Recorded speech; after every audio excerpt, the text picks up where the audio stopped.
Le site de la rampe des grottes constitue les vestiges d'un bâtiment royal qui fit en son temps l'admiration de ses contemporains. En effet, en 1557, Henri II, trouvant le château de Saint-Germain, le château que nous connaissons, trop austère, décide de construire à l'aplomb de la Seine une maison dite du théâtre et de la baignerie. Henri IV, séduit à son tour par le site, le transforme en véritable château que l'on appelle dorénavant le Château Neuf. Il repose sur 3 jardins et 6 terrasses successives descendant jusqu'à la Seine et réunies par des escaliers de formes variées. Rappelons-nous que c'est dans ce bâtiment qu'est né Louis XIV. Celui-ci occupe ce château avec sa cour après la période de la Fronde. Mais arrive un événement majeur, Louis XIV quitte Saint-Germain pour Versailles.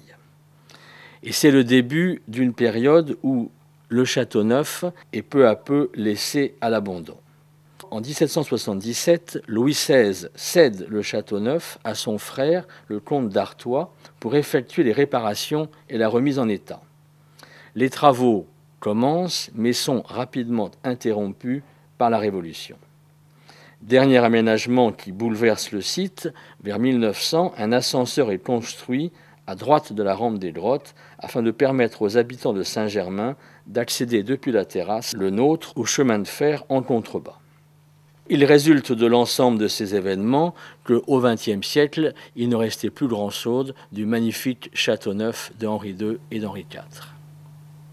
Il fallait donc réagir, et nous avons décidé dès 2003, avec l'appui de la Direction régionale des affaires culturelles, de restaurer la rampe des grottes et le mur des Lions.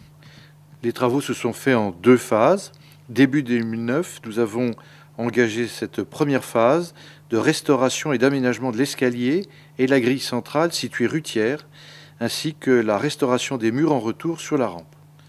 Plus récemment, à l'occasion du lancement de la 2e phase, le pavage des rampes et l'escalier nord ont été refaits et étanchéifiés, et le terre-plein côté sud supprimé.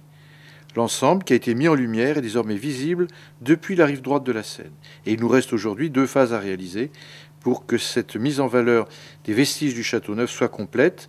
Les travaux démarreront en septembre 2013 avec la restauration de la galerie dorique qui soutient les 2 rampes et la restauration du mur des Lions.